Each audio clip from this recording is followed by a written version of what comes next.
Hello students, welcome to Rhythm classes. My name is Arvind Singh and today's my topic is class 6 subject mathematics chapter 7 fractions. Students, in this episode we will discuss about comparing like fractions, comparing unlike fractions. Now let's begin. Students, our topic is comparing fractions. Comparing fractions means क्या होता है। Suppose कर लेते हैं कि आपके पास 10 chocolates हैं और आपके फ्रेंड के पास 7 चॉकलेट्स हैं, तो किसके पास ज्यादा चॉकलेट हुई? आपके पास ज्यादा हुई, यानी आपके पास चॉकलेट ज्यादा है और आपके फ्रेंड के पास चॉकलेट कम है। तो ये बात हमें कैसे पता चली? ये बात हमें पता चली कंपैरिजन से। इसी को बोलते हैं कंपैरिजन। कंपैरिजन से ही बना है कंपेयरिंग, यानी हमें एक दूसरे का कंपेयर कराने पर ही ये बात पता चली कि किसके पास ज्यादा है किसके पास कम है। यानी जब कभी हम एक दूसरे की चीजों को कंपेयर कराते हैं यानी तुलना कराते हैं, तब हमें पता चलता है किसके पास ज्यादा है किसके पास कम। तो आज हमारे इस टॉपिक में हम कंपैरिजन करेंगे। कंपैरिजन मतलब कंपेयर करेंगे कि कौन सा फ्रैक्शन बड़ा है कौन सा फ्रैक्शन छोटा है।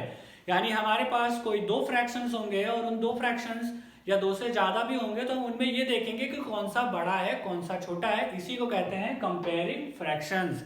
कंपेयरिंग फ्रैक्शंस को आसानी से समझने के लिए इसको हम टू पार्ट्स में डिवाइड कर लेते हैं। First part is like fractions, second part is unlike fractions. अब स्टूडेंट्स, मान लो कभी लाइक फ्रैक्शन लिखे हुए, मान लो कभी यह दे दिया गया 2/5 और 3/5 में आप कंपेयर करके बताओ कि कौन सा फ्रैक्शन बड़ा है। कंपेयर में एक और चीज आपको ध्यान रखनी पड़ेगी कि कंपेयर करने के बाद हम सिंबल्स का यूज करते हैं, वो सिंबल्स भी आपको पता होने चाहिए। We have 3 different type of symbols, the first one, the second one and the third one. First one, जो ये पहला सिंबल है, ये बताता है स्मॉलर देन, यानी कोई भी चीज अगर पहले लिखी होगी, यानी इसको हम ऐसे कह सकते हैं कि 4 इज स्मॉलर देन 5। 4 जो है वो 5 से छोटा है। और दूसरा हमारा जो सिंबल है वो है ग्रेटर देन, यानी इसको हम ऐसे कह सकते हैं 6 इज ग्रेटर देन 5।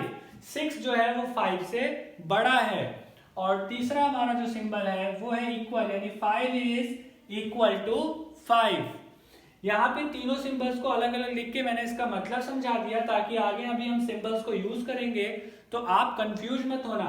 ये पहला सिंबल स्मॉलर देन, दूसरा सिंबल ग्रेटर देन और तीसरा सिंबल इक्वल टू।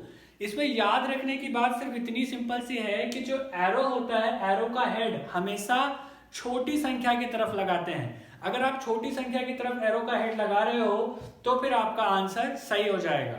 ठीक है, ये तो हमारा होल नंबर्स में कैसा होता है वो हमने कंपैरिजन देखा। अब हम फ्रैक्शंस में देखेंगे कि कंपैरिजन होता कैसा है, फिर इनमें से कोई एक सिंबल इसमें लगा देंगे। जब हमारा लाइक फ्रैक्शन होता है तो ये बहुत ही इजी होते हैं क्वेश्चन। इजी इसलिए होते हैं क्योंकि आपका डिनोमिनेटर सेम हो जाता है। डिनोमिनेटर सेम होने का मतलब है कि उसका पार्ट फिक्स है, तो हम सिर्फ देख के बता सकते हैं कि इसमें से कौन सा बड़ा है कौन सा छोटा है। चलो इसको देखते हैं एक बार। इस फ्रैक्शन को अगर हम सिंपल टर्म में लिखेंगे तो यानी कि 5 पार्ट्स हैं, 5 पार्ट्स में से 2 शेडेड हैं, यानी ये हमारा ये फ्रैक्शन हो गया। अब हम इस वाले को लिखते हैं, इसको हम दिखाएंगे पिक्चर में। इस वाले में भी हमारे पास 5 पार्ट्स हैं, टोटल 5 पार्ट्स इसमें भी हैं 5 में से, लेकिन इसमें 3 पार्ट्स शेडेड हैं। तो इस बार 3 पार्ट्स शेडेड कर देंगे। तो इसमें 5 में से 2 पार्ट शेडेड हैं और इसमें 5 में से 3 पार्ट शेडेड हैं। तो हमें देख के ही पता चल जाएगा इनमें से कौन सा फ्रैक्शन बड़ा है। तो कौन सा फ्रैक्शन बड़ा हो जाएगा? 3/5 हमारा बड़ा फ्रैक्शन हो जाएगा। यानी यहां पे हमारा सिंबल आ जाएगा smaller than. 2/5 is smaller than 3/5। एक और एग्जांपल ले लेते हैं लाइक फ्रैक्शन का। 3/4 और है 1/4।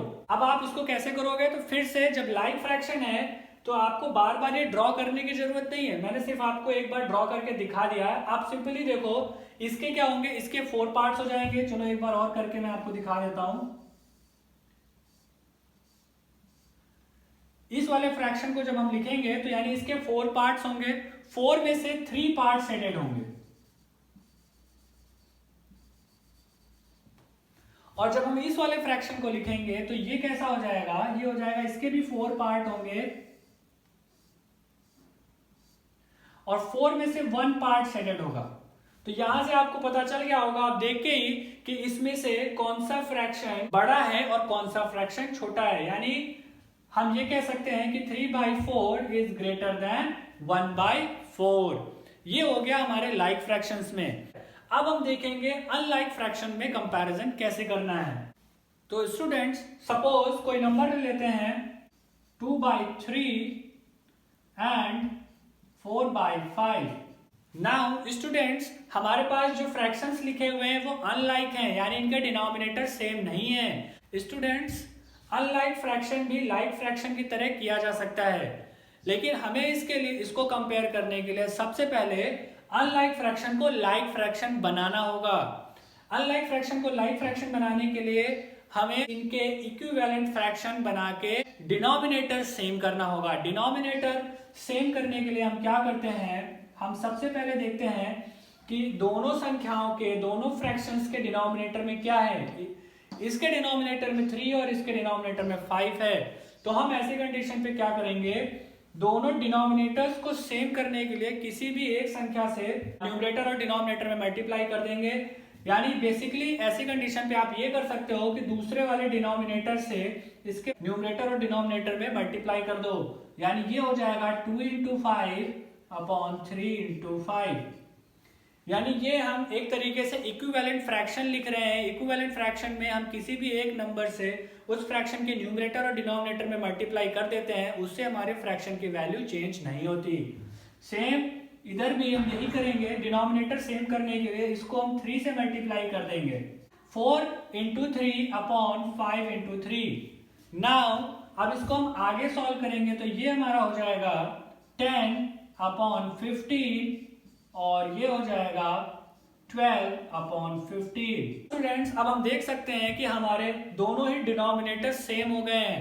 जब हमारे डिनोमिनेटर सेम हो गए हैं तो हम सिंपली फ्रैक्शन के न्यूमरेटर को देख के ये बता सकते हैं कि कौन सा फ्रैक्शन बड़ा है और कौन सा फ्रैक्शन छोटा है।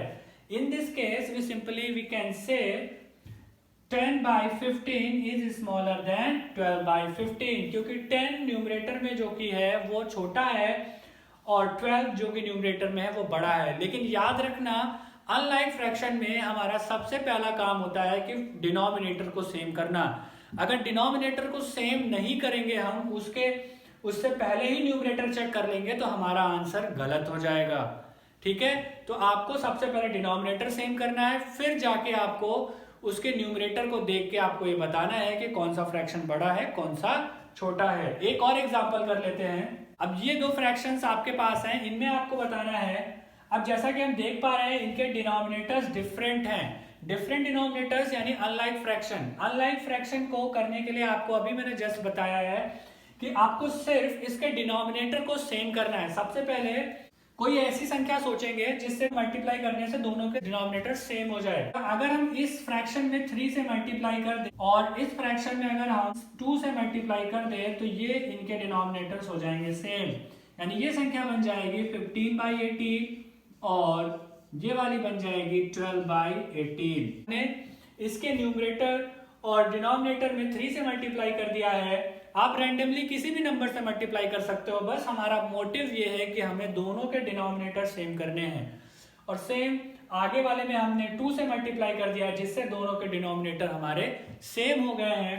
और इससे डिनोमिनेटर सेम होने के बाद अब हम फ्रैक्शन को देख के बता सकते हैं कि 15/18 is greater than 12/18। So students, इस प्रकार से हम लाइक और अनलाइक फ्रैक्शंस का कंपैरिजन कर लेंगे। Students, I hope you like this video, but if you still have any confusion on this topic, then feel free to mail us. You can also follow us in Facebook and Twitter. Links are given in the description below. Thank you. Jai Hind.